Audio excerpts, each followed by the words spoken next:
राज्य आणि देशभरामध्ये हुकुमशाही सुरू असते. हुकुमशाही सुरू असते तर सिद्धाराम म्हेत्रेंना बोलू दिलं असतं का? लोकशाही आहे म्हणून तर बोलायला लागले. सिद्धाराम म्हेत्रे गेले कित्येक वर्षापासून 2019 पासून बोलतात. 2019ला भाजपमध्ये प्रवेश करायचा प्रयत्न केला. त्याच्यानंतर दोन्ही निवडणुका मोठ्या फरकाने 40-50 लाखने हरली. त्याच्यानंतर राष्ट्रवादीत जायचा प्रयत्न केला, अजितदादाने नाही केला. काहीतरी करून शिंदे साहेबांच्या सोबत आले आणि जे काहीतरी पदरात पडलं असं वाटत होतं ते काही त्यांना पडत नाही.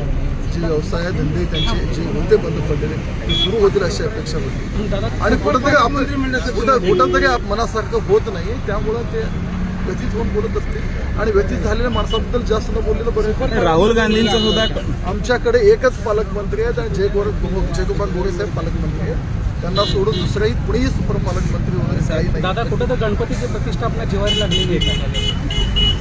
बघा, माझा जन्म हिंदू धर्मात झालेला आहे. गणपती आम्हाला प्रिय आहे, कुणाच्याही कुणीही व्यक्ती असेल तरी तसं आहे. आणि गणेश बघा, मार्केट कमिटी लोकशाही आपण म्हणतो, मार्केट कमिटी सत्ता आमची. व्यापारी असोसिएशनची इच्छा होती की तिथे गणेशाची स्थापना व्हावी, आम्ही गणेशाची स्थापना करतो. आणि आता राहिला तो पोलीस प्रोटेक्शन घेऊन आले वगैरे त्यांना एकतरी मला त्याच्यावर बोलायची इच्छा नाही.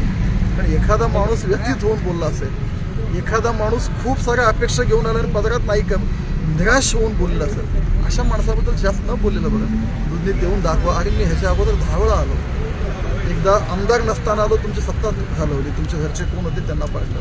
मार्केट कमिटीला आलो, पोलीस घेऊन नाही आलो. तुमच्या पुतण्याला पाडलं, तुमच्या भावाला पाडलं, तुम्हाला 2दा पाडलं. पोलिसांना सोडून द्या वगैरे असं भाषा नाही. मी ह्याच्या अगोदर आलो, जेव्हा आलो तेव्हा काय काय करिश्मा झाला लोकांना माहिती आहे. मला वाटतं आज गजानन महाराजांच्या पालखीची